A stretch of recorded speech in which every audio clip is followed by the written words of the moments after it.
सूर्यकोटि समप्रभ निर्विघ्नं कुरु मे देव सर्वकारेषु सर्वदा प्रणम्य शिरसा देवं गौरीपुत्रं विनायकं भक्तावासं स्मरे नित्यम् आयुष्कामार्थसिद्धये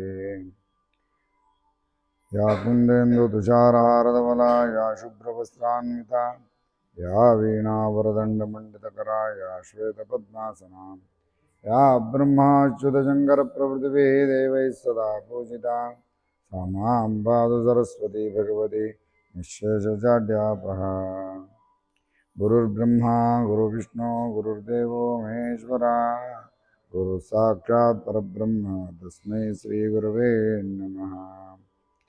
आदिनाथः सदा पूजो मश्चेन्द्रः सप्तशृङ्गकः भग्नावयाश्च चौरङ्गी मीनगोरक्षको नुतुः शाम्भवा षद्वयानन्दो गहिनिष्यनिवृत्तिकः ज्ञानेश्वरसिद्धनाथस्तु स्तुत्यो बाळेश्वरस्तदा राजा रामश्च नाथाग्रश्चिदम्बरप्रसादकः जीवेश्वरो गुरुश्रेष्ठस्तथा भागीरथी गुरुः दत्तमल्लारिरूपेण्यो मनोहरगुरुपरः श्रीमत्परम्पराप्राप्ताः गुरुवश्च सनातनः गुरुनवपुरश्रेष्ठे राजा राममठे परे वारकरी सांप्रदायोत्था पूज्या गुरुपरंपरा सद्गुरुनाथ महाराज की जय।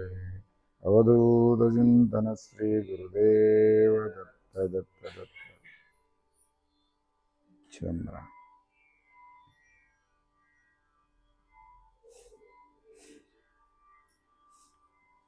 ಚಿದಂಬರ ಮಹಾಸ್ವಾಮಿಗಳು ಮುರುಗೋಡದ ಪುಣ್ಯಭೂಮಿ ಒಳಗೆ ಅವತಾರ ಮಾಡಿ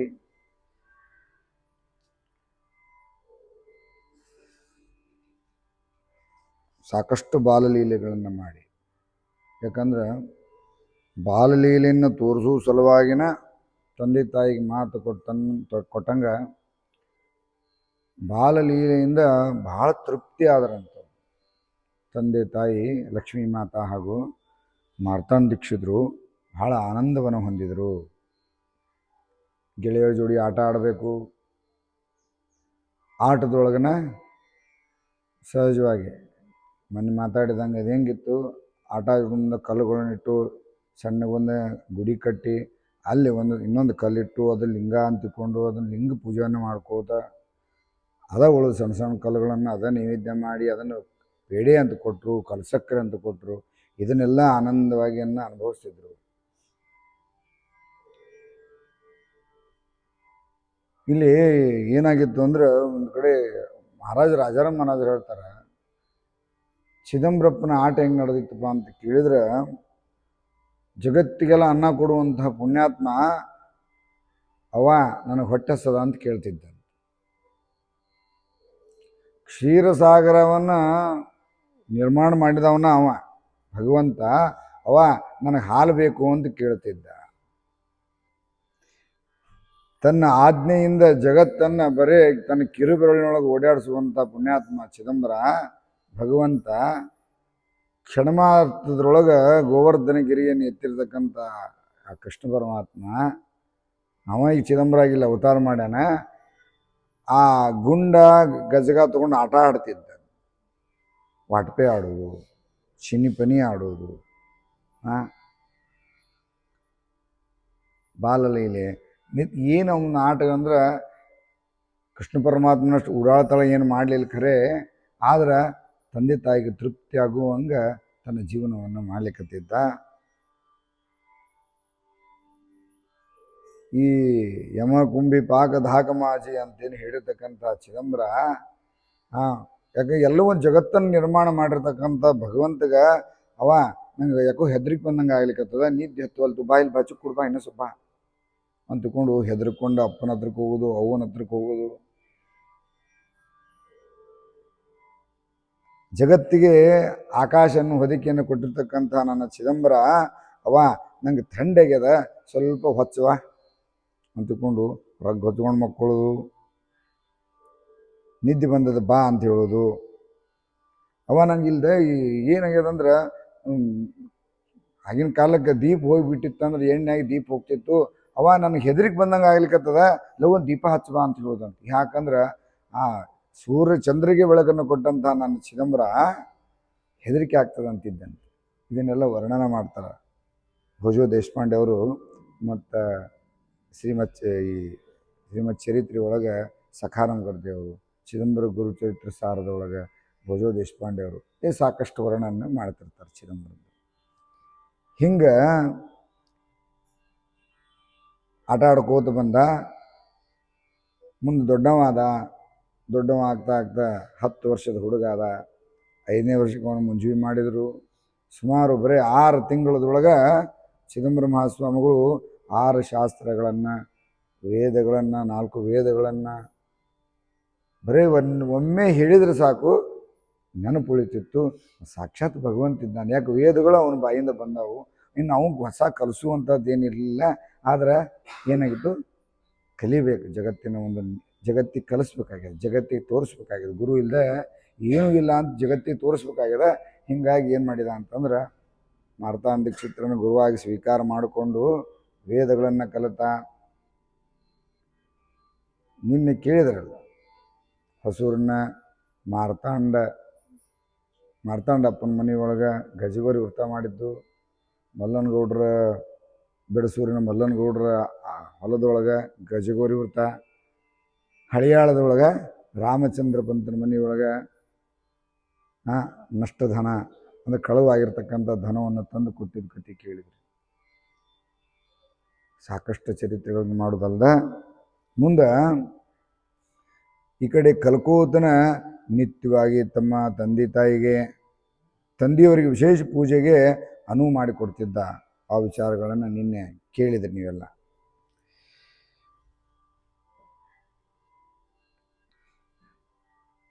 ಯಾಕಂದ್ರೆ ಈ ಪುಣ್ಯಾತ್ಮನ ದರ್ಶನ, ಈ ಚಿದಂಬರನ ದರ್ಶನ ಸಿದ್ಧ ಮುನಿಗಳೂ ದುರ್ಲಭದ.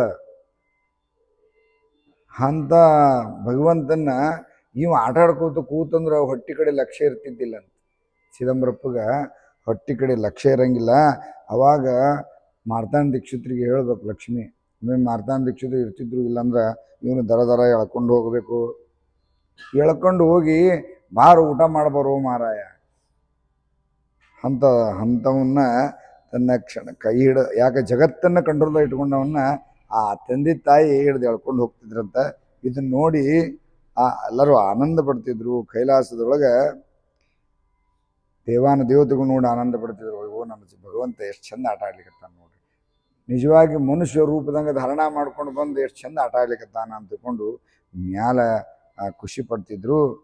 ಅಂಥ ಕೈಲಾಸಪತಿ ಜೋಡಿ ಆ ಹುಡುಗರು ಸಹಿತ ಆಟ ಆಡ್ಲಿಕ್ಕತ್ತಿದ್ರಲ್ಲ ಎಲ್ಲ ಹುಡುಗರು, ಅವ್ರಿಗೆ ಎಂಥ ಭಾಗ್ಯವಂತರು ಅವರು ಅಂತ ತಿಳ್ಕೊಂಡು ಅದನ್ನಿಲ್ಲೇ ಹೇಳ್ತಾರೆ ನೋಡು.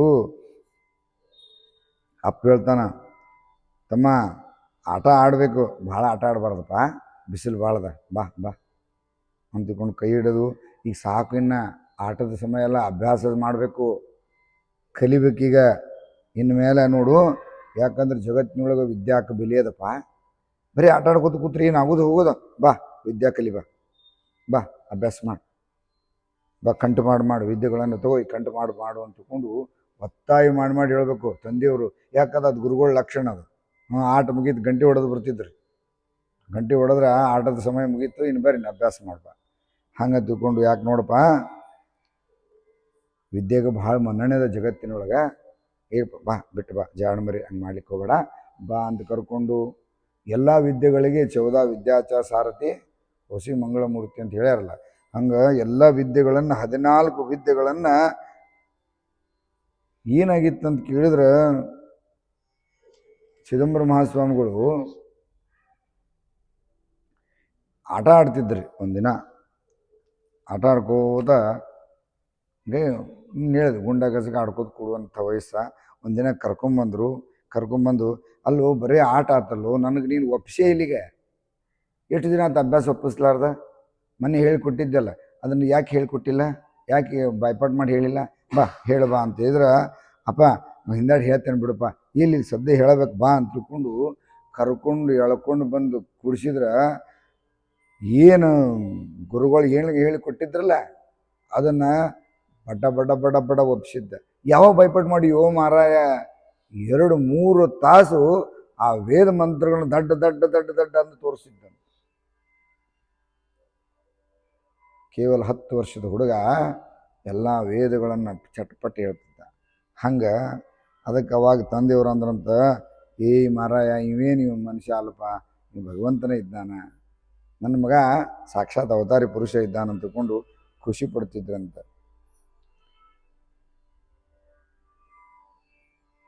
ಇನ್ನು ಬಾಲಲೀಲಾ ವಿಚಾರಗಳನ್ನು ಇಷ್ಟು ಹೇಳೋದಲ್ದ, ಅವನು ಊರಿಗೆ ಕರ್ಕೊಂಡು ಹೋಗಿದ್ದು ನಿನ್ನೆ ಕೇಳಿದ್ರಲ್ಲ, ಹಳೆಯಾಳದ ವಿಚಾರಗಳನ್ನ ಕೇಳಿದ್ರಿ. ಮಲ್ಲನಗೌಡರು ಸ್ಥಾಪನೆ ಮಾಡ್ಬೇಕಾರ ಚೈತ್ರ ಶುಕ್ಲ ಪಂಚಮಿ ದಿನ ಆ ಶಿವಾಲಯದೊಳಗೆ ಈಶ್ವರನ ಸ್ಥಾಪನೆ ಮಾಡಿದ ವಿಚಾರಗಳನ್ನ ಕೇಳಿದ್ರಿ. ಇನ್ನು ಮೇಲೆ ಇದರಿಂದ ಒಂದು ರೀತಿಯಾಗಿ ತೃಪ್ತಿಯಾಗಿತ್ತು. ನಿತ್ಯ ಬಾಲಲೀಲೆಯನ್ನು ಯಾಕ ತಂದೆ ತಾಯಿ ಹೇಳಿದ್ರಲ್ಲ, ಅಪ್ಪ ಜಗತ್ತಿಗೆ ಪ್ರಚಾರ ಭಾಳ ಮಾಡಬೇಡಪ್ಪ, ಪ್ರಚಾರ ಆಗಬೇಡ ಅಂತ ಹೇಳಿದ್ದಕ್ಕೆ ಆಯ್ತಪ್ಪ ಒಂದು ಮಾತು ಕೊಟ್ಟು ತನ್ನ ವೇದಗಳ ಪಾಠದೊಳಗನ ತನ್ನನ್ನು ತಾ ಕಲಿತಿದ್ದ. ಉಳು ಟೈಮ್ದಾಗ ಮತ್ತು ಆಟ ಆಡೋದು ಕಲಿಯುವಂಥ ವಿಚಾರ ಮಾಡಿದ. ಮುಂದೆ ಸುಮಾರು 12 ವರ್ಷದ ಹುಡುಗ ಆದ. ಚಿದಂಬರ ಮಹಾಸ್ವಾಮಿಗಳು 12 ವರ್ಷದ ಹುಡುಗ ಆದ. 12 ವರ್ಷ ಆಗೋದ್ರೊಳಗೆ ಇನ್ನೇನು ಮಾಡ್ಬೇಕಪ್ಪ ಮಗಂದು ಚಿಂತೆ ನೋಡ್ರಿ. ಆಗಿನ ಕಾಲ ಹಂಗೆ ಐತ್ರಿ. ನಾವು ಅದನ್ನು ಯಾಕಂದ್ರೆ 12 ವರ್ಷ ಅಂದ್ರೆ ಹುಡುಗರಿಗಿನ್ನ ಮುಂದಿಂದು ಗೃಹಸ್ಥಾಶ್ರಮವನ್ನು ಕೊಡಬೇಕು, ಗೃಹಸ್ಥಾಶ್ರಮಕ್ಕೆ ರೆಡಿ ಮಾಡ್ಬೇಕಿನ್ನ ಇವನ್ನ ಅಂತಿಕೊಂಡು ಬರೀ ಸಂಕಲ್ಪ ಮಾಡ್ಯಾರ, ಅವಾಗ ಅವತ್ತು ಅಲ್ಲಿಂದ ಮಾಟೋಳ್ಳಿ ಅನ್ನುವಂಥ ಊರದ, ಹೊಸೂರನ್ನು ದಾಟಿದ ಮೇಲೆ ಮಾಟೋಳ್ಳಿ ಅದ. ಮಾಟೋಳ್ಳಿಯ ಲಿಂಗೋಪಂತ್ರ ಲಿಂಗೋಪಂತ್ರ ಅಂತ ಬರ್ತಾರ. ಬಂದು ಮಾರ್ತಾಂಡ ದೀಕ್ಷಿತರಿಗೆ ನಮಸ್ಕಾರ ಮಾಡಿದರು.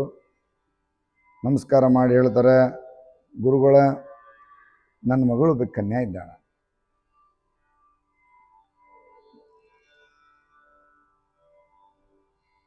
ಆಕೆ ಭಾರಿ ದೈವ ಭಕ್ತಿ ಇದ್ದಾಳೆ, ಅದಕ್ಕೆ ಅದನ್ನು ನಿಮ್ಮ ಮಗಗೆ ನೋಡಬೇಕು ಅನ್ನೋಂಥ ವಿಚಾರ ಅದ.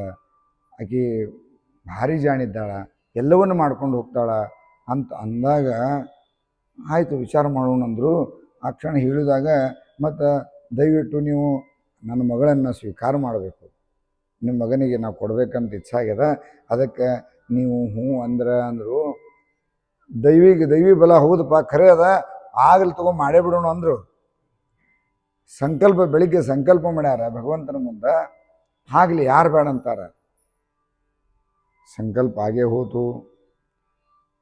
ಆಗಿಂದಾಗ ಎಲ್ಲ ವಿಚಾರಗಳನ್ನು ಮಾಡಿದರು.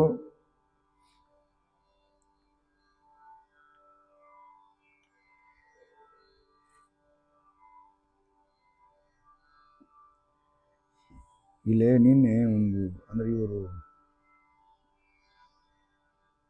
ಎಷ್ಟನೇ ಶೆಕೆ ಒಳಗೆ ನೀರಾತು ಅನ್ನೋ ವಿಚಾರಗಳನ್ನು ಬರ್ಕೊಂಡು ಬಂದಿದ್ದೆ. ಅದನ್ನು 1697 ಶಕೆ, 1697ನೇ ಶಕೆ ಒಳಗೆ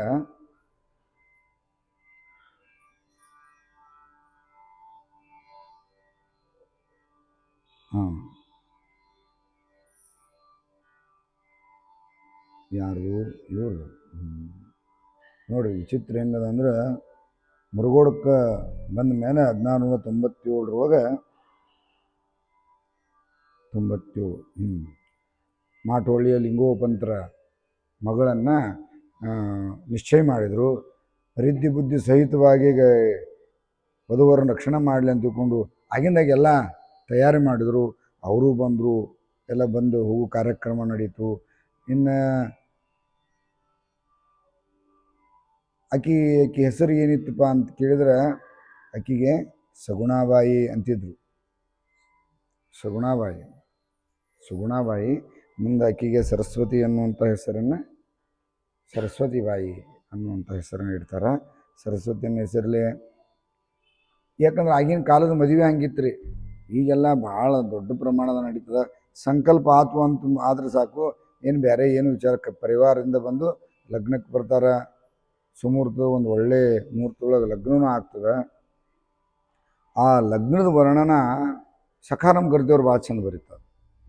ಈ ಶ್ರೀಮತ್ ಇದ್ರೊಳಗೆ ಗುರು ಚಿದಂಬರ ಚರಿತ್ರೆ ಒಳಗೆ ಸಂಕ್ಷಿಪ್ತದ, ಆದ್ರೆ ಅದನ್ನು ಒಂದು ಟೈಮ್ದೊಳಗೆ ವಿಶೇಷ ಅವರ ಮದುವೆದ ಒಮ್ಮೆ ಚಿಂತನೆ ಮಾಡೋಣಂತ.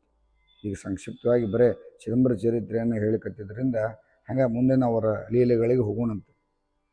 ವಿಶೇಷವಾಗಿ ಮದುವೆ ಆಯಿತು. ಮದುವೆ ಆದಮೇಲೆ ಒಂದು 5-6 ತಿಂಗಳು ಹೋಗಿತ್ತು ರೀ, ಭಾಳ ದಿನ ಅಲ್ಲ, 6 ತಿಂಗಳಾಗಿತ್ತು. ನನ್ನ ಮಗ ಸಾಕ್ಷಾತ್ ಪರಶಿವನೇ ಇದ್ದಾನ ಅನ್ನುವಂಥದ್ದು ಸ್ಪಷ್ಟ ಅದ. ಇಲ್ಲಿ ಇದ್ದಕ್ಕಿದ್ದಂಗೆ ಏನಾತಂದ್ರೆ ಅಲ್ಲಿಗೆ ಅಷ್ಟಕ್ಕೆ ಸಮಾಧಾನ ಆಗಿಲ್ರಿ. ಅದು ಒಂದಿನ ಒಬ್ಬರು ಬರ್ತಾರೆ, ಶೆಲ್ಲಿಕೇರಿಯಿಂದ ಬಿಷ್ಟಪ್ಪಯ್ಯನವರು ಅಂತ ಒಬ್ಬರು ಬರ್ತಾರೆ. ಬಿಷ್ಟಪ್ಪಯ್ಯನವರು ಅಂತ ಬಂದು ಅವ್ರು ಹೇಳ್ತಾರೆ, ಗುರುಗಳ ಒಂದು ವಿನಂತಿ ಅದ, ಅದನ್ನು ನೀವು ನಡೆಸಿಕೊಡಬೇಕಂತ. ಏನಪ್ಪ ಅಂತ ಕೇಳಿದ್ರೆ, ನನ್ನ ಮಗಳು ಚಿದಂಬರನ್ನ ಮದುವೆ ಆಗ್ಬೇಕು ಅಂತಿಕೊಂಡು ತಪಸ್ಸು ನಡೆಸಾಳೆ. ತಪಸ್ಸು ಮಾಡ್ಲಿಕ್ಕತ್ತಾಳ, ಮತ್ತು ಅಗದಿ ಯೋಗ್ಯ ಇದ್ದಾಳ, ಅದಕ್ಕೆ ನೀವು ಹ್ಞೂ ಅನ್ನಬೇಕು. ಇವ್ರು ಯಾವಾಗ ಕುಂಡ್ಲಿ ಹಾಕಿದ್ರಲ್ರಿ ಮಹಾನ್ ಜ್ಯೋತಿಷಿಗಾರರು, ನನ್ನ ಮಗಗೆ ಎರಡವ ಯೋಗ, 2 ಮದುವೆ ಯೋಗದಂತ ಅವತ್ತು ಬರೆದಿಟ್ಟಿದ್ರು ಅವರು. ಯಾಕಂದ್ರೆ ನೀವು ಭಗವಂತ ಅಂದಿಂತ ಭಗವಂತಲ್ಲ, ಸಾಕ್ಷಾತ್ ವಿಷ್ಣು ಇದ್ದಾನೆ, ಇವಂಗ ಶ್ರೀದೇವಿ ಭೂದೇವಿ ಇಬ್ಬರು ಇರಬೇಕ. 2ನೇದು ಪಾರ್ವತಿ ಗಂಗೆ ಹಂಗೆ ಇಬ್ಬರು ಇದ್ದಾರಂತ ಸ್ಪಷ್ಟ ಇತ್ತು. ಅವತ್ತ ನಿರ್ಣಯ ಮಾಡಿದ್ರು. ಅವಾಗ ಯಾವಾಗ ಬಿಷ್ಟಪ್ಪಯ್ಯನವರು ಬಂದರು, ಶೆಲ್ಲಿಕೇರಿಯ ಬಿಷ್ಟಪ್ಪಯ್ಯನವರು ಬಂದು ಕೇಳ್ತಾರೆ, ಅಪ್ಪ ನೀವು ಹಿಂಗಂದ್ರೆ ದಯವಿಟ್ಟು ನನ್ನ ಮಗಳನ್ನ ನೋಡಬೇಕು ಅಂದಾಗ, ಯಾರು ಬೇಡ ಅಂತಾರೆ, ಆಕೆ ನೀವು ಅನುಮತಿ ಕೊಟ್ಟರೆ ಚಿದಂಬರ ಅವರಿಗೆ ಕೊಡಬೇಕು ಅಂತ ಇಚ್ಛೆ ಆಗ್ಯದ ಅಂತ ಹೇಳಿದಾಗ, ಆಗಲಿ ಅಂತ. ಆಗ ಅಲ್ಲೊಬ್ರು ಮತ್ತು ಇನ್ನೊಬ್ರು ಜ್ಯೋತಿಷಿಕಾರ ಬಂದಿದ್ದರು. ಆ ಜ್ಯೋತಿಷನು ಹೇಳಿದ, ಇವನು ಹಸ್ತ ನೋಡಿದರು, ಯಾರಿಗೆ ಚಿದಂಬರ ಮಹಾಸ್ವಾಮಿ ಹಸ್ತ ನೋಡಿ ಹೇಳಿದರು, ಇವಂಗೆ ದ್ವಿಭಾರ್ಯ ಯೋಗದ ಇವರಿಗೆ ಆಗುದೇ. ಅವಾಗ ಇವ್ರಿಗೆ ನನಗೇನು ತಿಳಿಯವಲ್ತು ಅನ್ಲಿಕ್ಕತ್ತಿದ್ರು ಅಂತ ಮಾರ್ತಾಂಡ ದೀಕ್ಷಿತರು. ಚಿದಂಬರಪ್ಪ ಅಂದ, ನನಗೇನು ಗೊತ್ತಿಲ್ಲಪ್ಪ ಅಂತ. ನಾ ಹೇಳಿಕತ್ತಿದ್ದು ಮದುವೆ ಆಗಿದ್ದು ಎಷ್ಟನೇ ವರ್ಷಕ್ಕೆ, ಚಿದಂಬರಪ್ಪಂದು 12 ವರ್ಷ. ಗೊತ್ತಿರಲಿ, ಭಾಳ ಆಗಿದ್ದಿಲ್ರಿ, ಬರೀ ಕೇವಲ 12 ವರ್ಷ ಆಗಿತ್ತು. ಅಂದ್ರೆ 12 ವರ್ಷ ಅಂದ್ರೆ ಆ ತಾಯಿದು ಎಷ್ಟಿಗೆ ಇರ್ಬೇಕು ರೀ, ಆಕೆ ಅಷ್ಟೇ 8-9 ವರ್ಷ ಅಷ್ಟೆ, ಭಾಳಿಲ್ಲ. ಮದುವೆ ಆಗಿನ ಕಾಲ ಬಾಲ್ಯ ವಿವಾಹ ಇತ್ತು. ಇದು 300 ವರ್ಷದ ಹಿಂದೆ ಅಂದ್ರೆ ಬಾಲ್ಯ ವಿವಾಹ ಇತ್ತು, ಅವಾಗ ಆಗಿತ್ತು. ಅವಾಗ ಆಕೆಗೆ ಸರಸ್ವತಿ ಬಾಯಿ, ಈಕೆ ಸುಗುಣಾಬಾಯಿನ ಸರಸ್ವತಿ ಬಾಯಿ ಆದಳು. ಈಕೆಗೆ ಸಾವಿತ್ರಿ ಬಾಯಿ ಅನ್ನುವಂಥ ಹೆಸರನ್ನಿಟ್ಟು, ನಿನ್ನ ಇಚ್ಛೆಯಿಂದ ನಡೀಲಿ. ಚಿದಂಬರಪ್ಪ ಬಂದ, ಆದಪ್ಪ ನೀ ಮಾಡ್ಕೋತೇನೆ, ನಿನ್ನ ಇಚ್ಛಾ ಪಿತೃವಾಕ್ಯ ಪರಿಪಾಲನಕ್ಕೆ ಬಂದೇನಿ, ನೀ ಹೆಂಗೆ ಹೇಳ್ತಿ ಹಂಗೆ ಅಂದ್ರಂತ ಚಿದಂಬರ ಮಹಾಸ್ವಾಮಿ. ಎಲ್ಲ ಗೊತ್ತದ ಅವರಿಗೂ. ಆಯಿತು ಅಂತಂದ್ರೆ ಬಹಳ ಆನಂದವಾಗಿ ಮದುವೆ ಮಾಡಿದರು. ಮದುವೆ ಮಾಡಿದ ಮೇಲೆ ಆ ಶಿವನ ಆರಾಧಕರು, ಮಹಾನ್ ಶಿವನ ಆರಾಧಕರಿದ್ದರು. ಯಾರು? ಬಿಷ್ಟಪ್ಪಯ್ಯನವರು. ನಿಮಗೆ ಇವತ್ತಿನ ಮಠ ಅವ್ರದ್ದು ಜೀವಂತ ಸಮಾಧಿ ಅದ, ಶೆಲ್ಲಿಕೇರಿ ಒಳಗೆ ಅವರ ಸಮಾಧಿ ಅದ. ಇವತ್ತಿನ ಮಠ ಬಿಷ್ಟಪ್ಪಯ್ಯನವ್ರ ಆರಾಧನೆ ನಡೀತದೆ. ಪ್ರತಿ ವರ್ಷ ಬಿಷ್ಟಪ್ಪಯ್ಯನವ್ರ ದೊಡ್ಡ ಆರಾಧನೆ ನಡೀತದೆ. ಅಲ್ಲೂ ಈಶ್ವರಲಿಂಗನ ಅದ ಅವರ ಸಮಾಧಿಗೇನು, ಅಥವಾ ಅವರ ಸ್ಥಾಪನೆ ಮಾಡಿರ್ತಕ್ಕಂಥದ್ದು. ಅಲ್ಲೊಂದು ವಿಶೇಷ ಬಿಷ್ಟಪ್ಪಯ್ಯನವ್ರ ಗುಡಿನ ಅಂತಾರೆ ಅದಕ್ಕೆ. ಅಲ್ಲೂ ನಾವೆಲ್ಲ ಸಣ್ಣಂದಿರ್ತಾ ಹೋಗಿದ್ದೀವಿ ಅವಾಗ. ಮತ್ತು ಈ ಶೆಲ್ಲಿಕೇರಿ ಇವರೆಲ್ಲ ನಮ್ಮ ಯಾರು ಗಣಪತಿ ಕಾಕನ ಏನಂತೆಲ್ಲ ಅವರ ಶೆಲ್ಲಿಕೇರಿ ಅವರ. ಅಂದ್ರೆ ಅಲ್ಲಿಗೂ ಇಲ್ಲಿಗೂ ಅವತ್ತಿಂದು ಸಂಬಂಧ ನಡೀತು. ಮುಂದೆ ಕಾಲಾನಂತರ ಏನಾಯ್ತಂತ ಕೇಳಿದ್ರೆ, ಈ ನಮ್ಮ ಗುರುಲೋಸೂರಿನ ಘರಾಣ್ಯಕ್ಕೆ ಆಗಿಂದಾಗ ಅವ್ರ ಹೆಣ್ಣುಗಳನ್ನ ಕೊಡೋದು ತೊಗೊಳೋದು ವ್ಯವಹಾರ ನಡೆದಿತ್ತು ರೀ. ನಮ್ಮ ಮಲ್ಲಾರ ದೀಕ್ಷಿತರಿಗೆ ವಿಶೇಷವಾಗಿ ಅಲ್ಲಿಂದನೇ ಬಂತು. ನಮ್ಮ ಕಾಕಾಗೂ ಅಲ್ಲಿಂದನೇ, ಗಣಪತಿ ಕಾಕಾಗ ಅಲ್ಲಿಂದನೇ ಹೆಣ್ಣು ಬಂತು. ಅಂದ್ರೆ ಈ ರೀತಿ ಒಂದು ನಿರಂತರವಾದ ಸಂಬಂಧಗಳಿತ್ತು. ಸಾವಿತ್ರಿ ಅನ್ನುವಂಥ ಆಕೆ ಜೋಡಿ ಭಾಳ ಚೆಂದಾಗಿ ಅವರು ಏನಾಗಿತ್ತು ಅಂತ ಕೇಳಿದ್ರೆ, ಆ ಹುಡುಗಿನ ನೋಡಿದ್ರು, ಹುಡುಗಿನ ಕರ್ಕೊಂಡ್ಬಂದಿದ್ರು ಮಾರ್ತಾಂಡ ದೀಕ್ಷಿತ್ರ ಹತ್ರಕ್ಕೆ. 2ನೇ ಈಕೆ ಸಾವಿತ್ರಿಬಾಯಿನ ಕರ್ಕೊಂಬರ್ತಾರೆ. ಮದುವೆ ಹೋಗೋಕ್ಕಿಂತ ಮುಂಚೆ ಫಸ್ಟ್ ಕರ್ಕೊಂಬಂದಾಗ ಒಂದು ವಿಚಾರ ಹೇಳ್ಯಾರ, ಆಕೆ ಎಷ್ಟು ತೆಳ್ಳಗಿದ್ಲಂದ್ರೆ ಭಾಳ ತೆಳ್ಳಗಿದ್ಲಂತ. ಇಷ್ಟು ತೆಳ್ಳಗಿದ್ದಾಳಲ್ಲ, ನಮ್ಮ ಚಿದಂಬರಗ ಚಲೋ ಆಗ್ತದೇನೋ ಅಂತ ಕೇಳಿದಾಗ, ಇಲ್ಲ ಆಕಿ ನಿತ್ಯ ವೃತಾದಿಗಳನ್ನು ಮಾಡಿ ಮಾಡಿ ಮಾಡಿ ನೀನೇ ಬೇಕಂದ್ರೆ ವೃತ ಮಾಡಿ ಹಿಂಗಾಗಿ ಹೇಳೋ ಮಾರಾಯ, ಆಕಿನ ರೋಗಿಷ್ಟಲ್ಲ ನೋಡೋಕಿನ ಅಂತ ಅಂದಾಗ ಆಕಿ ನಿಜವಾಗಿ ಭಾರಿ ಗಟ್ಟಿ ಇದ್ಲು. ಹಂಗೆ ಕಾಣ್ಲಿಕ್ಕತ್ತಿದ್ಲ ಅಂದ್ರೆ ನಿನ್ನ ಸಲುವಾಗಿ ಜಪ ಮಾಡಿ ಹಂಗೆ ಹೇಳೋ ಮಾರಾಯ. ಆಗಿನ ಕಾಲಕ್ಕೆ ನೋಡ್ರಿ 8-9 ವರ್ಷದ ಹುಡುಗಿ ಅಷ್ಟರಾಗ ಇಷ್ಟು ಹಂಗಾಗಿತ್ತಂತ. ಮುಂದೆ ಆಗಲಿ ಅಂತ ತಿಳ್ಕೊಂಡು ಮರ್ತಾನ ದೀಕ್ಷಿತರು ಅಂದರು ಭಾಳ ಆನಂದವಾಗಿ ಶೆಲ್ಲಿಕೇರಿಗೆ ಬಂದು ಶೆಲ್ಲಿಕೇರಿ ಒಳಗೆ ಮದುವೆ ಆತು ಅಂತ ವಿಚಾರ ಬರೀತಾರೆ. ಮುಂದೆ ಆ ಮದುವೆ ನಿಮಿತ್ತವಾಗಿ ಮಾಡಿಕೊಂಡು ಸಾಕಷ್ಟು 4 ದಿನಗಳವರೆಗೆ ಅನ್ನದಾನ ನಡೀತಂತ್ರಿ, ಬ್ರಾಹ್ಮಣ ಭೋಜನ. ಇಡೀ ಊರು ಮಂದಿಗೆ ಬೇರೆ, ಆಗಿನ ಕಾಲದ ಹಂಗೆ 4 ದಿನಗಳವರೆಗೆ ಅನ್ನ ಸಂತರ್ಪಣೆ ನಡೀತು. ಬಾಲ ವೃದ್ಧ ಎಲ್ಲರೂ ಈ ವಿವಾಹದೊಳಗೆ ಬಂದಿದ್ದರು, ತಿಂದು ಭಾಳ ತೃಪ್ತಿ ಆದರು. ಅದಕ್ಕೆ ಗಂಗಾಂಶ ಸಂಭೂತಳಾದ ಆಕೆ ಸರಸ್ವತಿಬಾಯಿ ಪಾರ್ವತಿ ಅಂಶದಿಂದ ಅವತಾರ ಮಾಡಿದರೆ, ಸಾವಿತ್ರಿಬಾಯಿ ಗಂಗಾದೇವಿ ಅಂಶದಿಂದ ಅವತಾರ ಮಾಡಿರ್ತಾಳೆ. ಹೀಗಾಗಿ ಲೋಕೋದ್ಧಾರಕ್ಕಾಗಿ ಭಗವಂತ ಆ ಇಬ್ಬರನ್ನೂ ಮದುವೆಯಾಗಿ, ಯಾಕಂದ್ರೆ ಇನ್ಮೇಲೆ ಯಾವಾಗ ಗೃಹಸ್ಥಾಶ್ರಮವನ್ನು ಸ್ವೀಕಾರ ಮಾಡಿದ ಮೇಲೆ ಅಗ್ನಿ ಆರಾಧನೆ ಮಾಡಲಿಕ್ಕೆ ಅನುಕೂಲ ಆಗ್ತದೆ. ಇನ್ಮೇಲೆ ಗೃಹಸ್ಥಾಶ್ರಮ ಸ್ವೀಕಾರ ಮಾಡಿದ ಮೇಲೆ ಮುಂದಿನ ಕಾರ್ಯಗಳಿಗೆಲ್ಲ ಇಲ್ಲಿವರೆಗೆ ಸಿಂಗಲ್ ಜನಿವಾರ ಇರ್ತದೆ, ಇನ್ನು ಬ್ರಹ್ಮಚಾರಿ ಇರ್ತಾನೆ, ವೇದ ಧ್ಯಾನಕ್ಕೆ ಇರ್ತದೆ. ಇನ್ಮೇಲೆ ವಿಶೇಷ ಕರ್ಮಾದಿಗಳಿಗೆ ಅಧಿಕಾರಿ ಆಗ್ತಾನೆ, ಕರ್ಮಾದಿಗಳನ್ನು ಮಾಡ್ಲಿಕ್ಕೆ ಹತ್ಬಿಡ್ತಾನೆ. ಆ ಪಿತೃಗಳ ಒಂದು ವಾಕ್ಯದಿಂದ ನಿರಂತರವಾಗಿ ಶ್ರುತಿ ಸ್ಮೃತಿ ಪುರಾಣಗಳನ್ನು ಹೇಳೋದ, ವೇದಶಾಸ್ತ್ರಗಳನ್ನು ಹೇಳ್ತಾನೆ, ನಿರಂತರವಾಗಿ ಅಧ್ಯಯನ ನಡೀತದೆ. ಆವಾಗ ಆದ್ರೆ ಒಂದು ಅರೆ ಕ್ಷಣನೂ ತನ್ನ ಸೇವಾದೊಳಗೆ, ತಂದೆ ತಾಯಿ ಸೇವಾದೊಳಗಂತೂ ಒಂದು ಸ್ವಲ್ಪ ಚ್ಯುತಿ ಬರಲಾರ್ದಂಗೆ ಇದ್ದಂತ. ಆಗಿನ ಕಾಲಕ್ಕೆ ಮದುವೆ ಆಯ್ತು, ಮದುವೆ ಆಗಿತ್ತು ಖರೆ, ಮದುವೆ ಆಗಿ 1697 ಬಂದ ಮೇಲೆ 1699 1705-6 ಸರಸ್ವತಿಬಾಯಿ ಮೊಟ್ಟ ಮೊದಲ ಆಗಿನ ಹೇಳಿದಲ್ಲ, ಮದುವೆ 8-9 ವರ್ಷಕ್ಕೆ ಮಾಡ್ತಿದ್ರು. ಅಷ್ಟು ವರ್ಷ ಭವೇತ್ ಕನ್ಯಾ ಅಂತ 8 ವರ್ಷಕ್ಕೆ ಮದುವೆ ಆಗ್ಬೇಕ್ರಿ, 8 ವರ್ಷಕ್ಕೆ ಮದುವೆ ಆಗ್ಬೇಕು. ಆಗಷ್ಟ 8, 7.5-8 ವರ್ಷಕ್ಕೆ ಮದುವೆ ಮಾಡಿದ್ರು. ಅವಾಗ ಈಕಿ ದೊಡ್ಡಕ್ಕಾಗಿದ್ದು 1803 ಇಸ್ವಿ ಒಳಗೆ. ಯಾರು? ಸರಸ್ವತಿಬಾಯಿ 1803 ಇಸ್ವಿ ಒಳಗೆ, 1703 ಇಸ್ವಿ ಒಳಗೆ 3ನೇ ಶಕೆ 1703 ಒಳಗೆ ಋತುಮತಿ ಆಗ್ತಾಳೆ. ಋತುಮತಿ ಆಗಿ ಅವಾಗ ಋತುಮತಿ ಆಗ್ಯಾಳ, ಮದುವೆಯಾಗಿ ಸುಮಾರು 3-4 ವರ್ಷಗಳ ನಂತರ ಋತುಮತಿ ಆಗ್ತಾಳೆ. ಅಲ್ಲಿಂದ ಆಮೇಲೆ ಕರ್ಕೊಂಬಂದು ಬಿಡ್ತಾರೆ. ಅವಾಗ ಸರಸ್ವತಿಬಾಯಿಯಿಂದ 1705 ಇಸ್ವಿ ಒಳಗೆ ಶ್ರಾವಣ ಶುಕ್ಲ ತೃತೀಯ ದಿನ ಮೊಟ್ಟ ಮೊದಲ ಒಂದು ಗಂಡು ಮಗ ಹುಟ್ಟುತ್ತದ. ಅದಕ್ಕೆ ದಿವಾಕರ ದೀಕ್ಷಿತ ಅಂತ ಹೆಸರು. ಪ್ರಪಂಚ ಮಾಡ್ಕೋತ ಪಾರಮಾರ್ಥವನ್ನು ಮಾಡುವಂತ ಹೇಳಿದ ಪ್ರಕಾರವಾಗಿ ಅದು ನಿರಂತರವಾಗಿ ಸೇವಾ ಮಾಡ್ಕೋತ ಇರ್ತಾರೆ. ಆಮೇಲೆ ಚೈತ್ರ ಶುದ್ಧ ಹುಣ್ಣಿಮೆಗೆ ಮುಂದಿನ 2ನೇ ವರ್ಷಕ್ಕೆ 1707ನೇ ಶಕೆ ಒಳಗೆ ಶಂಕರ ದೀಕ್ಷಿತರು ಅವತಾರ ಮಾಡ್ತಾರೆ. ಚಿದಂಬರ ಮಹಾಸ್ವಾಮಿಗಳ 2ನೇ ಮಗ.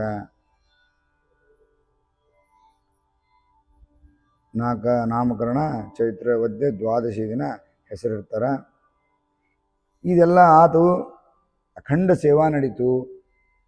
ಮುಂದೆ ಮತ್ತು ಪ್ರಪಂಚದ ಆಟ ನಡಿಬೇಕಲ್ರಿ, ಅದಕ್ಕೆ ಒಂದು ವಿಶೇಷ ನಡೀತು. ಏನಂದ್ರೆ ಚಿದಂಬರ ಮಹಾಸ್ವಾಮಿಗಳು ಇನ್ನೂ ಪ್ರಗಟ ಆಗಿಲ್ಲ. ಇನ್ನೂ ಪವಾಡಗಳು ಆಲ್ರೆಡಿ ಒಳಗೆ ನಡೀತಿದ್ದು, ಆದ್ರೆ ಪ್ರಗಟ ಆಗಿಲ್ಲ. ಒಬ್ಬ ಪಕ್ಕ ಗೃಹಸ್ಥ ಆಶ್ರಮಿಪ ತಮ್ಮ ಪ್ರಪಂಚ ಮಾಡ್ಕೊಂಡು ಆನಂದವಾಗಿದ್ದಾನ ಅಂತ ಜಗತ್ತಿಗೆ ಅನಿಸ್ಬೇಕು. ಆ ಒಳಗೊಳಗೆಲ್ಲ ಲೀಲೆಗಳನ್ನು ಮಾಡ್ಕೊಂಡಿರಬೇಕಾಗಿತ್ತು. ಆದ್ರೆ ಅವತ್ತಿನ ದಿನ ಹೋಗ್ಬೇಕಾದ್ರೆ ಚಿದಂಬರಪ್ಪಗೆ ಮಾರ್ತಾಂಡ ದೀಕ್ಷಿತರು ಹೇಳಿದರು, ಅಪ್ಪ ಅಲ್ಲಿ ಹೋಗು, ಅದಕ್ಕೆ ಹೋಗಿ ಬಾ, ಒಂದು ಊರಿಗೆ ಹೋಗ್ಬೇಕಾಗ್ಯದ, ಇವತ್ತು ಆ ಪೂಜಾಕ್ಕೆ ಹೋಗ್ಬೇಕಾಗ್ಯದ, ಹೋಗ್ಬಾರು.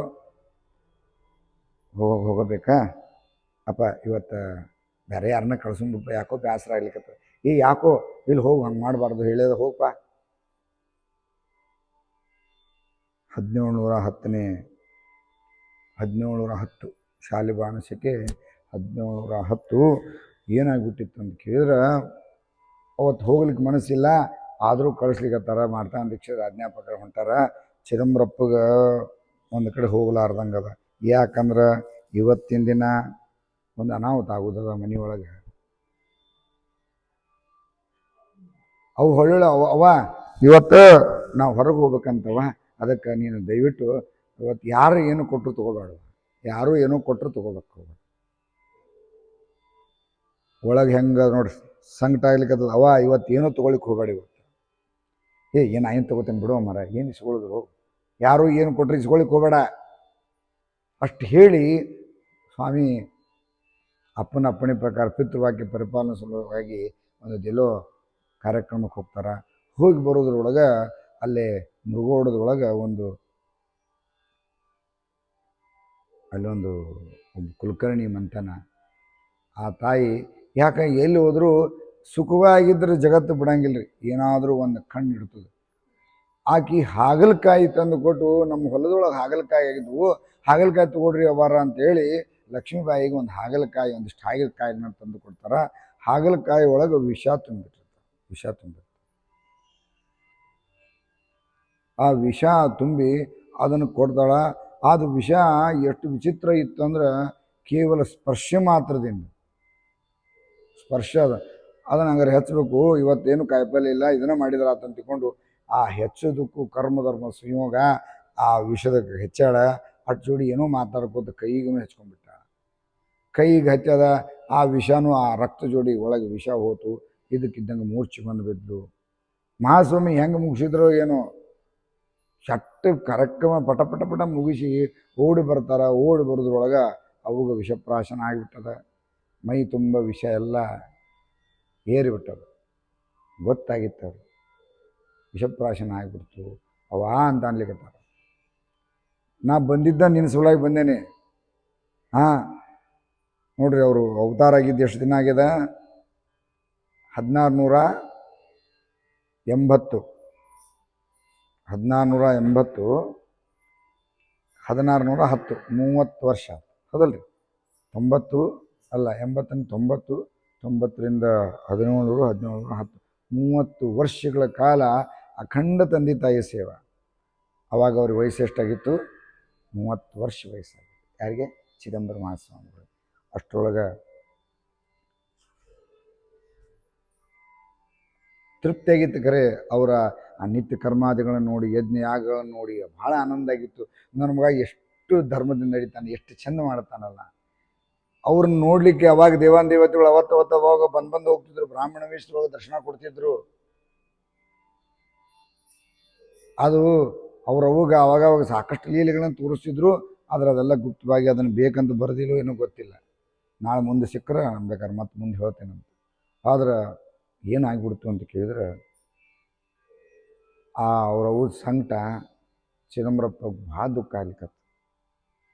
ಅಪ್ಪ, ಚಿದಂಬರಪ್ಪನೊಳಗೆ ಎಲ್ಲ ಶಕ್ತಿ ಅದ. ಆಕೆ ಒದ್ದಾಡೋದು ನೋಡ್ಲಿಕ್ಕತ್ತಾರ. ಆಕೆ ಮುಂದೆ ಒದ್ದಾಡಿ ಪ್ರಾಣವನ್ನು ಹೋಗೇ ಬಿಡ್ತು, ಸತ್ತ ಹೋಗ್ಲಿ. ತಡ್ಕೊಳಿಕ್ಕೆ ಆಗಲಿಲ್ಲ ಚಿದಂಬರ ಮಹಾಸ್ವಾಮಿಗಳಿಗೆ. ಚಿದಂಬರ ಸ್ವಾಮಿಗಳು ಅಂದರು, ಅಪ್ಪ, ಯಾರಿಗೆ ಅಪ್ಪಾಗ ಹೇಳ್ಕತ್ತಾರ, ಅಪ್ಪ ನೀ ಹ್ಞೂ ಅಂದ್ರೆ ನಮ್ಮ ಅವನು ಬದುಕಿಸ್ತೇನೆ ಅಂದರು. ನೀ ಹ್ಞೂ ಅಂದೆ ಅಂದ್ರೆ ಅವನು ವಿಷಾನು ಇಳಿಬೋದು, ಬದುಕಿಸ್ತೇನೆ ನೀ ಹ್ಞೂ ಅನ್ನಂದ್ರ. ಅಪ್ಪ ಸಾಕುಡೋ ಮರ, ಬೇಡ, ಮಾಡಬಾರ್ದು. ಯಾಕಂದ್ರೆ ದೈವಿ ಇಚ್ಛೆನ ವಿರುದ್ಧ ಮಾಡಿದಂಗೆ ಆಗ್ತದೆ.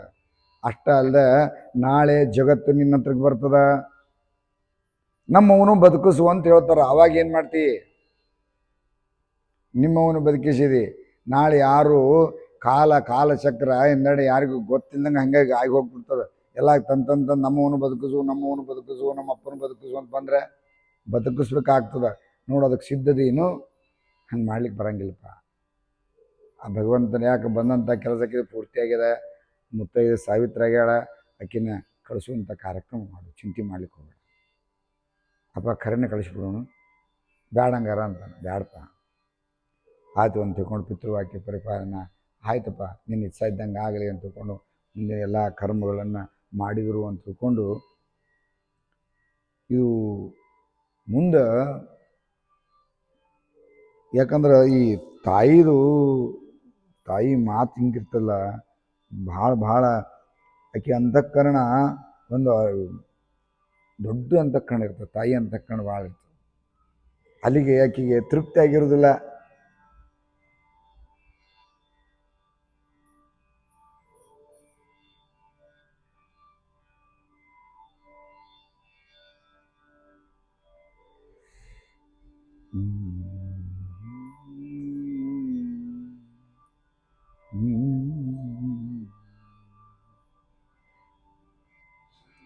ಮುಂದೆ 1712 ತಾಯಿ ದೇಹ 10 ದೇಹ ಬಿಟ್ಟರು. 12 ದಿವಾಕರ ದೀಕ್ಷಿತರು ಮುಂಜಿ ಮಾಡ್ತಾರೆ. ಸೊಗಲದೊಳಗೆ ಮುಂಜುವಿಯನ್ನು ಮಾಡಿದರು. ಮುಂದೆ ಮಾರ್ತಾಂಡ ದೀಕ್ಷಿತರು ಷೋಡಶ ಗ್ರಂಥಗಳು, ಷೋಡಶ ಸಂಸ್ಕಾರಗಳು, ಶ್ರೌತ್ರ ಗ್ರಂಥಗಳು ಅನ್ನುವಂಥ ಒಂದು ವಿಶೇಷ ಗ್ರಂಥಗಳನ್ನು ಬರೀತಾರೆ.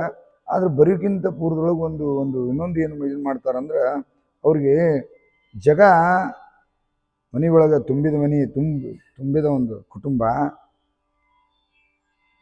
ಇನ್ನಿದನ್ನು ಏನಾದರೂ ಮಾಡಬೇಕಲ್ಲ, ಇಲ್ಲಿಂದ ಎಲ್ಲರೂ ಶಿಫ್ಟ್ ಮಾಡಬೇಕು ಅಂದಾಗ ಹೊರಗೆ ಬಂದಿರ್ತಾರೆ. ಹೊರಗೆ ಒಂದು ವಿಶಾಲವಾದಂಥ ಜಗ ನೋಡ್ತಾರೆ. ಆ ಜಗ ಇಲ್ಲಿ ಎಲ್ಲ ಗಿಡ ಗಂಪಟಿಗಳು ಭಾಳ ಇರ್ತಾವೆ, ಭಾಳ ಆನಂದ ಅದಲ್ಲ ಇಲ್ಲಿ ಜಗ. ಈ ಜಗದೊಳಗೆ ನಿತ್ಯ ಅನುಷ್ಠಾನ ಮಾಡಲಿಕ್ಕೆ ಯಾಕೆ ಅನುಕೂಲ ಮಾಡ್ಕೋಬಾರ್ದು ಅಂತ ತಿಳ್ಕೊಂಡು ಒಂದು ಸಂಕಲ್ಪವನ್ನು ಮಾಡಿ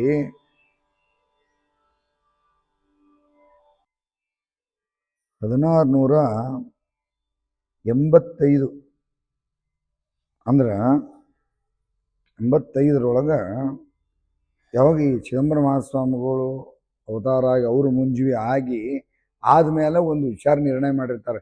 ಇನ್ನು ನಮ್ಮದು ವಿಶಾಲ ಜಗ ಆಗೋದದ, ಅದಕ್ಕೆ ನಾವು ಊರೊಳಗಿದ್ರಿ. ಅವರು ಊರೊಳಗೆ ಏನು ಚಿದಂಬರ ಸ್ವಾಮಿ ಹುಟ್ಟಿದ ಕೊಲೆ ಅದಲ್ಲ, ಅವ್ರ ಜನ್ಮಸ್ಥಾನ ನೋಡಿರಲಿಲ್ಲ ಎಲ್ಲರೂ, ಅಲ್ಲಿದ್ದರು. ಈ ಜನಜಂಗುಳಿ ಭಾಳ ಆಗ್ತದೆ. ಇನ್ನು ಅಲ್ಲಿ ನಿತ್ಯ ಅನುಷ್ಠಾನಕ್ಕೆ ಅಂತ ತಿಳ್ಕೊಂಡು ವಿಶಾಲ ಜಗ ಅಂತ ತಿಳ್ಕೊಂಡು ಅಲ್ಲಿ ಹೋದಾಗ ನೋಡಿದಾಗ ಅದೊಂದು ವಿಶಾಲವಾದಂಥ ಜಗ ಇತ್ತು. ಅದಕ್ಕೆ 1785 ಸುಮಾರಿಗೆ 1685 ಸುಮಾರಿಗೆ ಒಂದು ವಿಚಾರ ಮಾಡ್ತಾರೆ. ಆಗ ಸಾಂಗ್ಲಿ ಸಂಸ್ಥಾನ ಪೇಶ್ವರ ಆಡಳಿತ ಇರ್ತದೆ. ಅವತ್ತಿನದೊಳಗೆ ಒಂದು 90 ಕಂಠಿ ನಾಣ್ಯಗಳನ್ನು ಕೊಟ್ಟು, 90 ಕಂಠಿ ನಾಣ್ಯಗಳು ಅಂತ ಮೊನ್ನೆ ಮಾತಾಡ್ಲಿಕ್ಕತ್ತಿದ್ದು. ಕಂಠಿ ನಾಣ್ಯಗಳು ಅಂತ, ಕಂಠಿ ನಾಣ್ಯಗಳು ಅಂತಂದ್ರೆ 9 ಆಣೆ, 4 ಆಣೆ 8 ಆಣೆ ಮತ್ತು ಇನ್ನು 1 ಆಣೆ ಕೂಡಿಸಿದ್ರೆ 9 ಆಣೆ. 16 ಆಣೆಗೆ 1 ರೂಪಾಯಿ, 16 ಆಣೆಗೆ 1 ರೂಪಾಯಿ ಅಂದ್ರೆ 4 16 ಆಣೆಗೆ 1 ರೂಪಾಯಿ ಲೆಕ್ಕ. ಅಂಥವು ಆಗಿನ ಕಾಲಕ್ಕೆ ಒಂದು ಕಂಠಿ ನಾಣ್ಯ ಅಂದ್ರೆ 9 ಆಣೆ. ಅಂಥವು 90 ಕಂಠಿ ನಾಣ್ಯಗಳಿಗೆ ಆ ಜಗವನ್ನು ಖರೀದಿ ಮಾಡಿದರು. ಯಾರು? ಇವತ್ತಿನ ಕೆಂಗೇರಿ ಅಂತ ಏನದಲ್ರಿ, ಅದನ್ನು ಖರೀದಿ ಮಾಡಿದ್ದು ಮಾರ್ತಾಂಡ ದೀಕ್ಷಿತರು. ನಿತ್ಯ ಅನುಷ್ಠಾನಕ್ಕೆ ಅನುಕೂಲ ಆಗಲಿ ಅಂತ ತಿಳ್ಕೊಂಡು ಆ ಕೆಂಗೇರಿಯನ್ನು ಖರೀದಿ ಮಾಡಿ, ಆಗಿನ ಕಾಲಕ್ಕೆ ಸಂಸ್ಥಾನಿಕರು ಸಾಕಷ್ಟು ಮಂದಿ ಬರ್ತಿದ್ರು, ಅದನ್ನು ಖರೀದಿ ಮಾಡಿದರು. ಆವಾಗ ಅದೊಂದು ಹಿಂದಿನ ಜಗ ಏನದಲ್ಲ ವಿಶಾಲವಾದ ಜಗ, ಅದನ್ನು ಕೆರೆ ನಿರ್ಮಾಣ ಮಾಡಿಸಿದ್ರು. ಆ ಗುಡ್ಡದಿಂದ ನೀರೆಲ್ಲ ಬಂದು ಅಲ್ಲಿಗೆ ಬೀಳುವಂಗೆ ಮಾಡಿ ಅದಕ್ಕೆ ಕೆಂಗೇರಿ, ಕೆಂಪು ಕೆರೆ ಕೆಂಗೇರಿ ಅನ್ನುವಂಥದ್ದಕ್ಕೆ ಒಂದು ಹೆಸರು ಕೊಟ್ಟು, ಅಲ್ಲಿ ಮೊಟ್ಟ ಮೊದಲು ಸ್ಥಾಪನಾ ಮಾಡಿದ್ದು ದತ್ತಾತ್ರೇಯರನ್ನು. ದತ್ತನ ಪಾದಕ್ಕೆ ನೋಡ್ರಿ, ಅಲ್ಲೂ ಅರಳಿ ಮರ ತಳಗೆ ದತ್ತಾತ್ರೇಯನ ಸ್ಥಾಪನಾ ಮಾಡಿದರು. ಇವತ್ತಿನ ಊಟ ದತ್ತಪ್ಪ ಅಲ್ಲಿದ್ದ, ದತ್ತಾತ್ರೇಯರದು ಪುಟ್ಟ ಸ್ಥಾಪನಾ. ದತ್ತ ಆರಾಧಕರಿದ್ದರು, ದೇವಿ ಆರಾಧಕರು,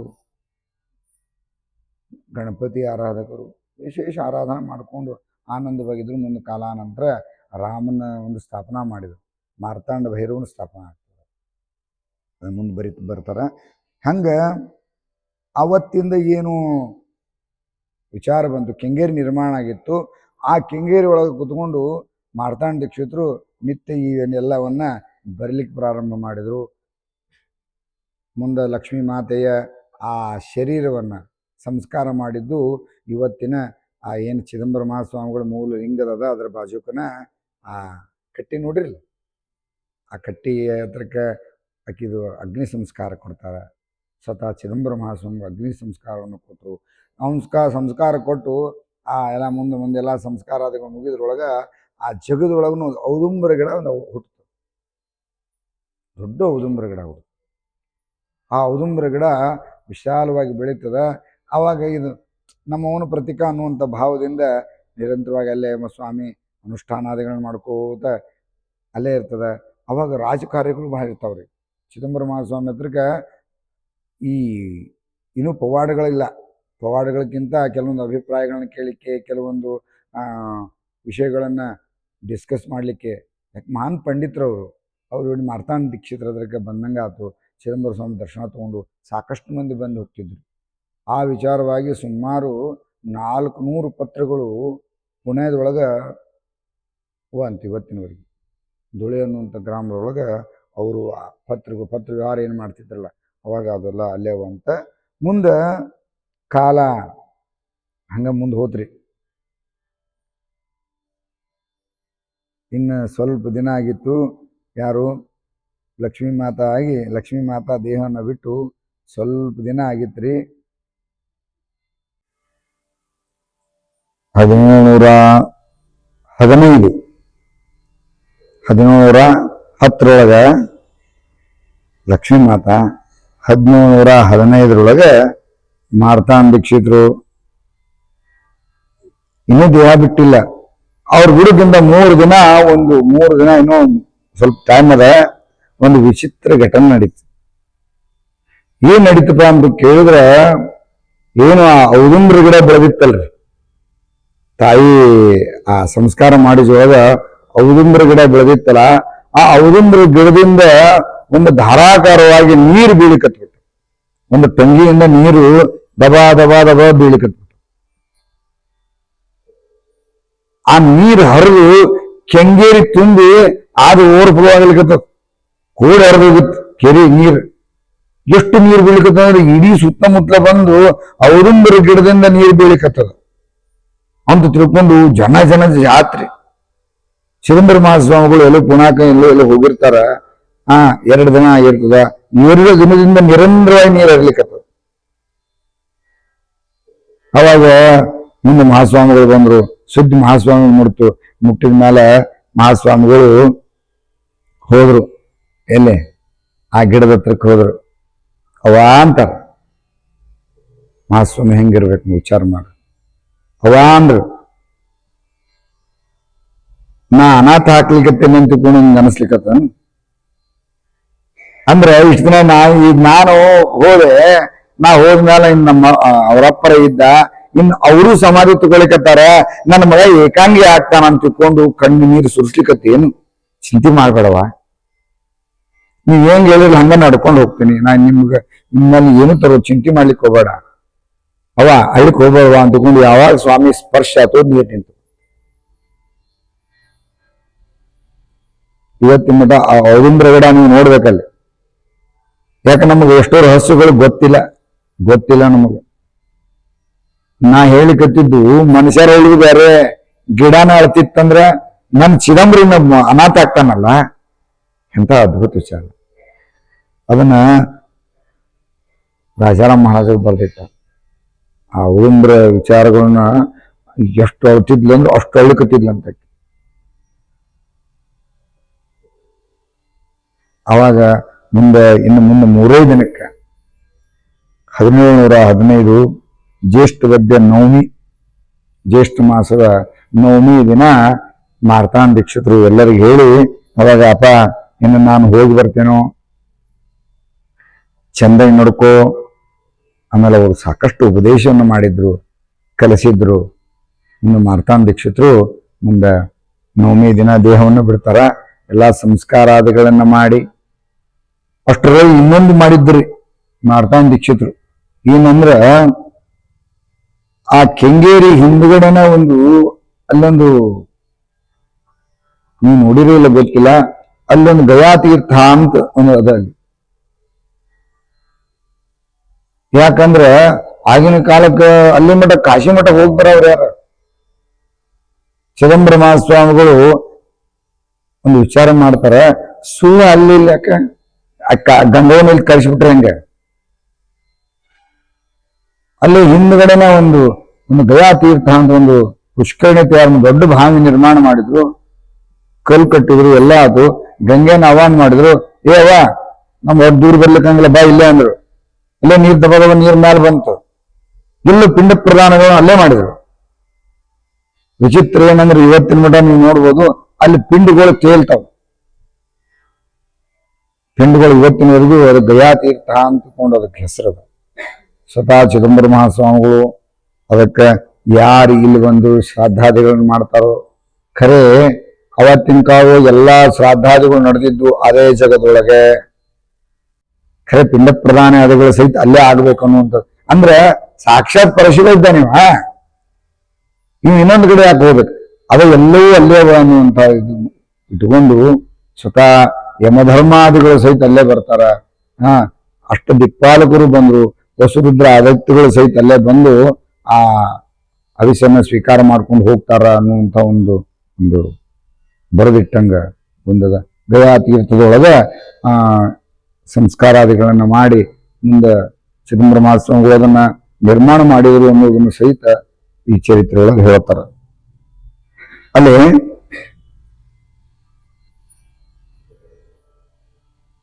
ಈ ಇಷ್ಟು ದಿನ ಆಗಿದ್ದು ಒಂದು ಕತಿ ಬೇರೆ. ಅವರ ಗೃಹಸ್ಥಾಶ್ರಮ ಬಂತು, ಬಾಲ್ಯ ಲೀಲೆಗಳು ಬಂತು.